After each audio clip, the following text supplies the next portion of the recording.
friends, welcome to Smart Nursing Tutorials, and today my topic is subcenters for 5th semester BSc Nursing. Okay, so firstly I would like to tell you that what is a subcenter. First point, all right. Mm, okay, so subcenter is the most peripheral health center. Most peripheral health center.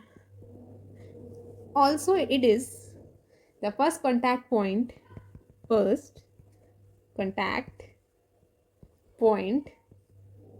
between the community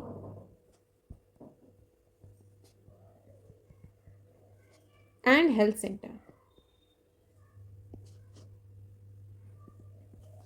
sub centre क्या होता है? पहला point बनता है कि जो sub centre होता है वो मोस्ट पेरिफेरल हेल्थ सेंटर है, प्लस ये किसी भी एक कम्युनिटी का और हेल्थ सेंटर के बीच का पहला कॉन्टैक्ट पॉइंट होता है. Alright, so next point comes कि ये किसके अंडर काम करता है. तो ये काम करेगा बच्चों ministry of health and family welfare के तहत. Ministry of health and family welfare. So एक एचसी में यानी एक सब सेंटर कितनी पॉपुलेशन में खुलना चाहिए? तो 3,000 की पॉपुलेशन में खुलेगा अगर अगर अगर वो हमारा हिली एरिया या ट्राइबल एरिया है तो. हिली और ट्राइबल एरिया, वहीं पे 5,000 की पॉपुलेशन में एक एससी खुलेगा यानी एक सब सेंटर खुलेगा अगर वो प्लेन पॉपुलेशन है यानी जो शहर का एरिया है. ऑलराइट, तो इसी के मैं दो टाइप्स को डिस्कस करने वाली हूँ अब. तो इसके जो दो टाइप्स होते हैं वो क्या क्या हैं? एक है हमारा type A sub centre, type A, और एक है type B. Okay, so type A sub centre वो सारी की सारी सर्विसेज प्रोवाइड कराएगा एक्सेप्ट वो डिलीवरीज को कंडक्ट नहीं कराएगा. तो यहाँ लिख देते हैं provide all recommended services except conducting deliveries. Alright, वहीं पर जो टाइप बी सब सेंटर होता है वो सारी की सारी सर्विस को प्रोवाइड कराएगा और इसके साथ साथ वो डिलीवरीज को भी कंडक्ट कराएगा. Provide all recommended services plus conduct deliveries. Alright, so अगर हम टाइप ए सब सेंटर की बात करें तो वहाँ पर कौन कौन से स्टाफ की ज़रूरत होगी हमें. तो अब हम डिस्कस कर लेते हैं यहाँ पर स्टाफ मेंबर्स. तो स्टाफ कितना होना चाहिए? ऑलराइट, स्टाफ कितना होना चाहिए? टाइप ए सब सेंटर में बस एक एएनएम की ज़रूरत है.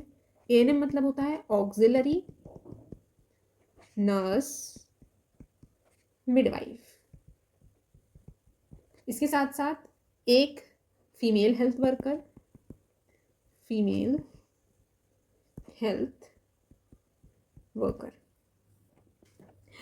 इसके साथ साथ एक मेल हेल्थ वर्कर की ज़रूरत होती है.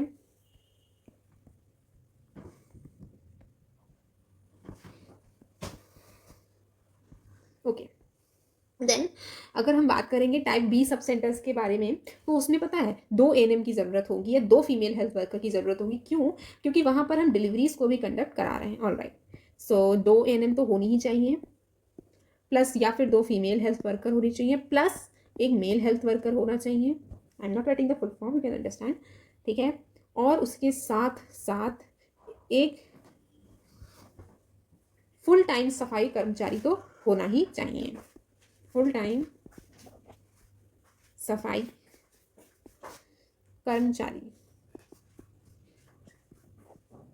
ऑलराइट, ओके, तो अब हमने डिस्कस कर लिया है यहाँ पर सब सेंटर के बारे में. सब सेंटर के बारे में हमने क्या डिस्कस किया, पहली चीज़ डिस्कस की कि जो सब सेंटर है वो मोस्ट पेरिफेरल हेल्थ सेंटर होता है, प्लस ये फर्स्ट कॉन्टैक्ट पॉइंट है कम्युनिटी और हेल्थ सेंटर के बीच का, ये फर्स्ट कॉन्टैक्ट पॉइंट होता है। तीसरी चीज़ हमने जानी कि ये किसके तहत रन किया जाता है, तो हमने सीखा कि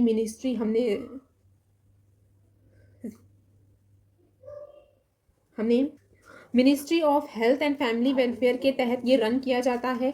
प्लस एक और चीज़ हमें ध्यान में रखनी होगी, वो क्या है कि इसको कौन असिस्ट करता है, तो इसको कौन असिस्ट करता है, सेंट्रल गवर्नमेंट असिस्ट करती है, ये आपको याद रखना होगा।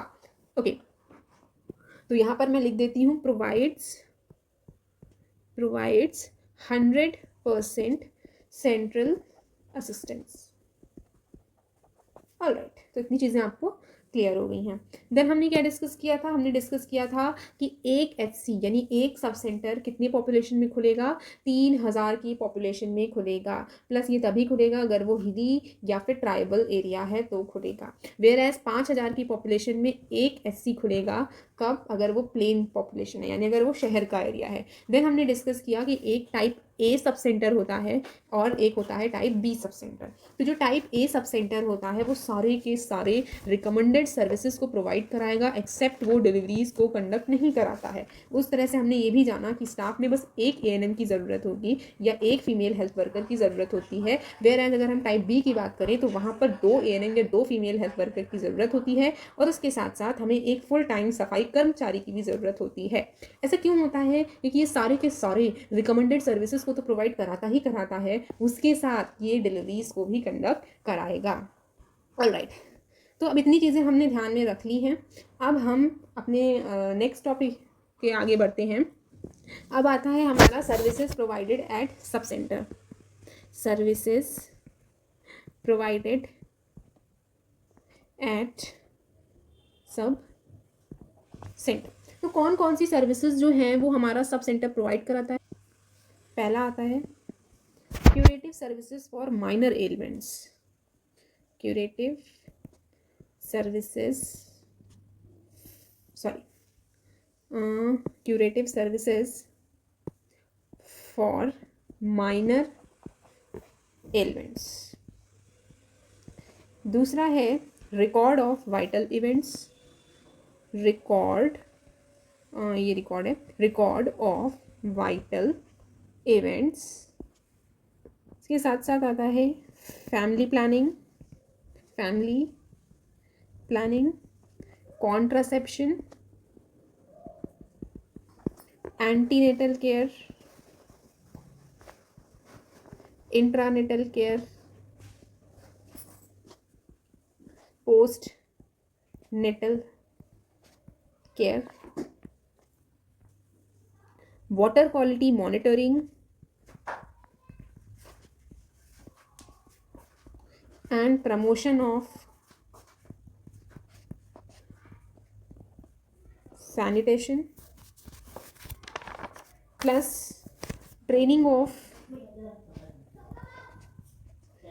traditional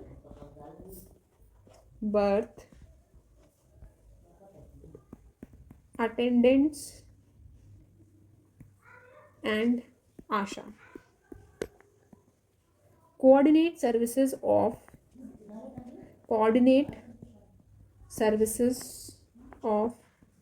anganwadi workers, Asha, village health and sanitation committee. Alright, let's discuss करते हैं इसकी सर्विसेज को जो सब सेंटर प्रोवाइड कराता है, जिनमें से पहला था क्यूरेटिव सर्विसेज। यानी ये क्या प्रोवाइड कराता है, सब सेंटर जो है वो क्यूरेटिव सर्विसेज को प्रोवाइड कराता है माइनर एलिमेंट्स के लिए। व्हाट आर माइनर एलिमेंट्स, तो मैं आपको बता दूं कि जो माइनर एलिमेंट्स होते हैं वो छोटे मोटे सिंपल हेल्थ प्रॉब्लम्स को हम लोग माइनर एलिमेंट्स बोलते हैं, जो सीरियस तो नहीं होता है। तो ये क्या है, नॉट सीरियस, वो इतना ज़्यादा सीरियस नहीं होता है और इसको हम लोग ईजिली ट्रीट कर सकते हैं। तो ये शॉर्ट टर्म इलनेसेस होती हैं जिसमें किसी भी हॉस्पिटल या स्पेशलिस्ट डॉक्टर की ज़रूरत नहीं पड़ती है। फॉर एग्जांपल आपको क्या हो जाएगा, हेडेक हो जाएगा, ये कॉमन कोल्ड हो जाएगा, या फीवर हो जाएगा, सोर थ्रोट हो जाएगा, डायरिया हो जाएगा, मसल पेन हो जाएगा, वोमिटिंग, ये सारी चीज़ें। तो ये क्या है, ये शॉर्ट टर्म हेल्थ प्रॉब्लम्स होती हैं, बिना किसी हॉस्पिटल में एडमिट कराए हम लोग इनको ईजिली ट्रीट कर सकते हैं। द नेक्स्ट आता है हम लोग का रिकॉर्ड ऑफ वाइटल इवेंट्स। अब ये क्या कराता है, इसके साथ साथ ये वाइटल इवेंट्स को भी रिकॉर्ड कराता है सब सेंटर। तो वाइटल इवेंट्स का मतलब यहाँ पर क्या है, वाइटल इवेंट्स का मतलब होता है कि कितने नंबर ऑफ डेथ्स हो रही हैं, कितने नंबर ऑफ बर्थ्स हो रही हैं। अब चाहे वो स्टिल बर्थ हो, मैरिज हो, डिवोर्स हो, ये सारी चीज़ें कौन होती है, वाइटल इवेंट्स। तो इनका भी रिकॉर्ड करना ये एक सर्विस प्रोवाइड कराता है सब सेंटर, ठीक है। नेक्स्ट आता है हम लोगों का फैमिली प्लानिंग और कॉन्ट्रसेप्शन। इसका मतलब क्या है, फैमिली प्लानिंग यानी कि जो सब सेंटर है वो फैमिलीज़ को काउंसलिंग प्रोवाइड कराता है कि अब उन्हें फैमिली प्लानिंग के लिए प्लान करना चाहिए या नहीं करना चाहिए। तो एक तरीके से हम ये बोल सकते हैं कि ये जो सब सेंटर होता है ये फैमिली प्लानिंग के लिए भी काउंसलिंग प्रोवाइड कराता है। और जैसा कि हमने पहले भी पढ़ा था कि जो सब सेंटर होती हैं वो फर्स्ट लेवल हेल्थ फैसिलिटी होती है विलेजेस में, हमने डिस्कस किया था कि ये सबसे ज़्यादा पेरिफेरल हेल्थ सेंटर होता है, प्लस ये फर्स्ट कॉन्टैक्ट पॉइंट होता है कम्युनिटी और हेल्थ सेंटर के बीच का। तो इसमें फीमेल हेल्थ वर्कर या जो भी मेल हेल्थ वर्कर होते हैं उनका क्या काम होता है कि भैया वो देखते हैं, पहली बात तो वो कॉन्ट्रासेप्टिव्स को क्या कराते हैं, वो डिस्ट्रीब्यूट कराते हैं, कपल्स को देते हैं और अपना एक एलिजिबल कपल का रजिस्टर बनाते हैं। ओके, तो ये सारी चीज़ें वो कराते हैं। देन वो एंटीनेटल केयर भी प्रोवाइड की जाती है, एंटीनेटल केयर भी प्रोवाइड कराता है, इंट्रानेटल केयर भी प्रोवाइड कराता है, प्लस पोस्ट नेटल केयर भी ये प्रोवाइड कराता है। ऑलराइट, देन आता है वाटर क्वालिटी मॉनिटरिंग भी कराता है और प्रमोशन ऑफ सैनिटेशन कराता है, सेफ वाटर क्वालिटी प्रोवाइड कराता है, यानी कि सेफ वाटर और सैनिटेशन हमें क्या कराता है, सब सेंटर प्रोवाइड कराता है। देन नेक्स्ट आता है ट्रेनिंग प्रोवाइड कराएगा। ट्रेनिंग किसे प्रोवाइड कराता है, ट्रेडिशनल बर्थ अटेंडेंट्स या आशास को। I hope you know that, I hope you know the definition of ASHA, that is accredited social health activist. I hope मुझे यहाँ पे मेंशन कर देना चाहिए, आई बिलीव मुझे यहाँ पर ओके तो मैं यहाँ पे लिख देती हूँ इसकी फुल फॉर्म क्या होती है आशा की, ठीक है। आशा की फुल फॉर्म होती है accredit, okay spelling mistake I have done, ACCRED, accredit social health activist. Okay, so जितनी भी आशाएं वगैरह होती है उनको ट्रेनिंग प्रोवाइड कराना, ठीक है। जितनी भी आशाएं होती है उनको क्या प्रोवाइड कराना, ट्रेनिंग प्रोवाइड कराना। या जो ट्रेडिशनल बर्थ अटेंडेंट्स होते हैं उनको भी क्या प्रोवाइड कराना, ट्रेनिंग प्रोवाइड कराना। Okay, just wait a second, okay training, ठीक है ना।